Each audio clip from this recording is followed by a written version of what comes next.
လိုက်ကြတော့မယ်စိတ်ညစ်အခုဆိုရင်တော့အဲ့ဘုကြီးကောင်လေးတယောက်ပလက်ကြီးလက်အိပ်ရနေပြီးတော့ခရမင်ကြောင့်အနံ့ရနဲ့အုပ်ပါပြီတုံးစည်းနှုံနေရာမှာတက်ပါလေဆိုမှသူကစားလို့တောက်လို့ပါကောင်းလား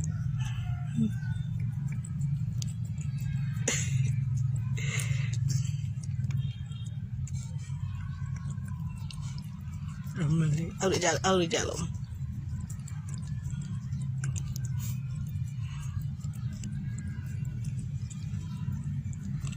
ခုဆိုရင်တော့စားလို့တောက်လို့ကောင်းနေတယ်ကောင်းနေရပါတော့ခဏလေးမောင်လေးမမညှစ်ခွင့်ပေးအောင်မမအောက်ကြနေကဲမမညှစ်ခွင့်ပေးအောင်လို့ခဏနေအောင်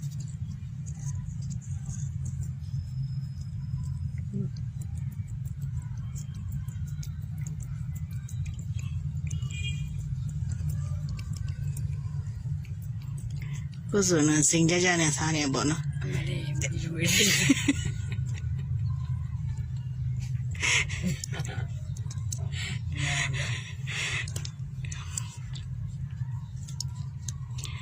ခိုင်ပါမောင်လေး